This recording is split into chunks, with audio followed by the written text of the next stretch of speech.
essentially the absolute self, absolute existence, absolute consciousness, and absolute bliss, or divine self. Each individual soul. But due to limited mind and illusion of this mind, it assumes the role of an individual soul.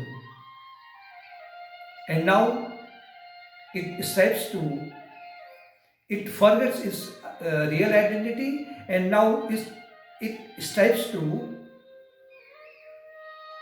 struggle in this word process to find peace and satisfaction. And thus the soul is caught in vicious circle of different karmas, pap karma or punya karma, or on the basis of your attachment and hatred. To understand it all again clearly, an illustration of sun is given. The sun in the sky is all pervading, all pervasiveness, omniscience.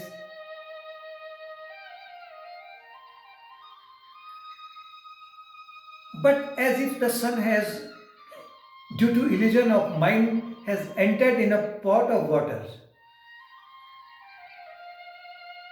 And after entering in the pot of water, it forgets its identity, that I am the sun, but it assumes the role of a reflected sun. And now it is totally dependent upon the content of the water and the size of the pot. And on the basis of this limited situation, this reflected sun wants to find immense peace, immense pleasure, or immense happiness, because it is innate nature of reflected sun. In the same way, absolute self, as if has entered in the water of illusion in one's unconscious mind, and it forgets its identity, its essential nature in the form of absolute self. Now it strives to find peace and happiness on the basis of this limited mind. And this individual soul strives to find peace and happiness on the basis of different activities. Now it involves into multifarious activities of the world by thought, words, and deeds, and thus stores their fruits in the form of sanskaras or impressions in one's unconscious mind from past innumerable lives. Like a farmer when harvests different kinds of crops from his field, so now he stores them in a container or a storehouse in his house, and this storehouse is filled with different kinds of seeds. These are, you can say, these seeds are happiness, pleasure, sorrow, hate, greed, etc. Because these are in the form of your sanskaras or impressions in your deep unconscious mind. These are called as sanchit karmas or accumulated actions.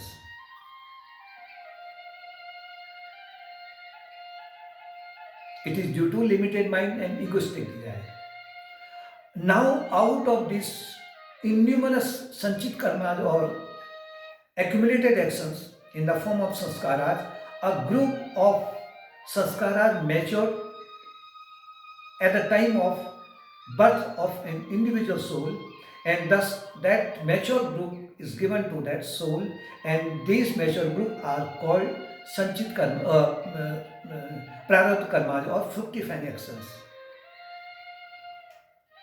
And on the basis of these fructifying actions, now the soul from birth to death experiences different kinds of situations. These prarabdha karmas are again divided into pap karmas or sinful actions, punya karmas, virtuous actions. Pap karmas are those karmas These are based upon demonic qualities on like heat, greed, violence, etc. And punya karmas are on the basis of divine qualities. These punya karmas or actions are again divided into two parts: sakam karma and nishkam karma. Actions on the basis of their fruits in limited word, in limited time. Actions are performed on the basis of desire, we can say. Another is called Nishkam Karma. Nishkam Karma means now individual soul or man realizes that my duty is only to do my duty up to my best efficiency, but not the fruits, and fruits must be in divine hands. This is called a Punya Karma. Punya Nishkam Karmas. Another karma is called your Nitya Karmas, daily routine. Bathing, taking meal, going to office, and many others your daily chorus. You must do them, otherwise you will, if you do not them, you get bad situations. Another is called your Naimittik Karmas. Naimittik Karma means occasional actions like marriage ceremony or many other things, ritual performances, religious festivals, etc., like Diwali, Holi. This must be done, but if you are not performing them, so their effect will be negative. Another is called your Prashchit Karma. Prashchit Karma means expiatory actions. Means when you realize that I have done knowingly or unknowingly some negative types of karmas, so to expiate them, you perform some ritual rites or you take your mala, rosary beads, and you repeat God's name again and again, or you pray to God, oh God, please forgive me, I have done this sinful karma. And on the basis of these prarabdha karmas or fructifying actions, these are divided into three parts: Swecha karma, Paricha karma, and Anicha karma. Swecha karma means desire that you desire that such situation must be in your life, so that happens. It is also on the basis of your prarabdha karmas.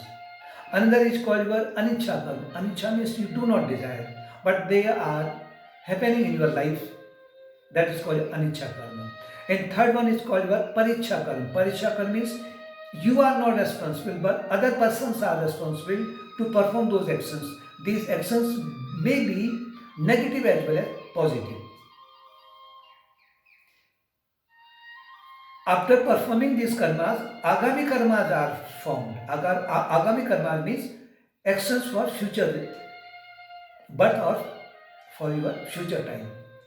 These Agami karmas can be fructified either at the same time or after some time or after 10 years later, or they are deposited in your Sanchit karma so that they will bear fruit in your next lives.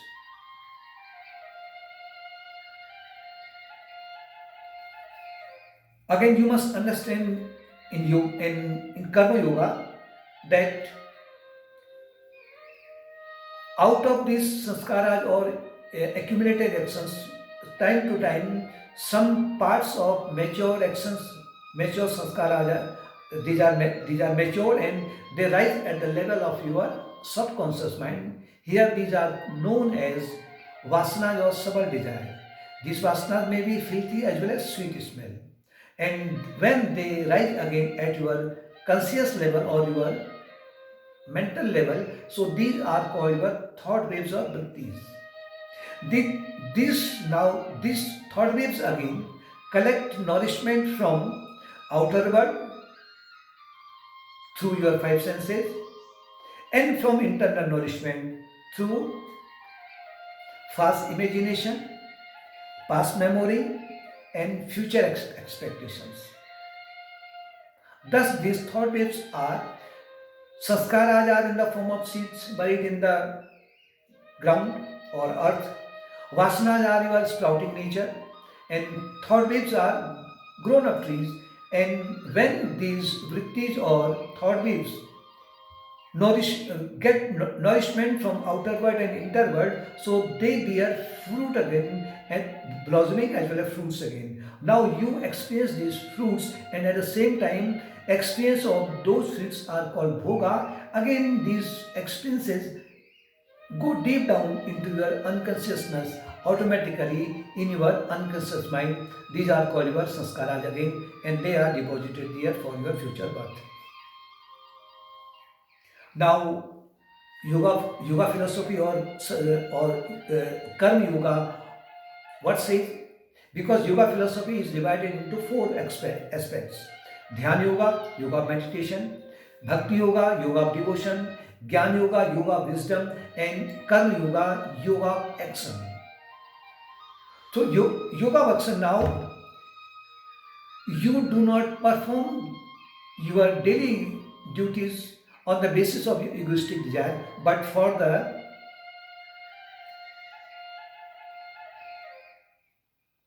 sacrifice.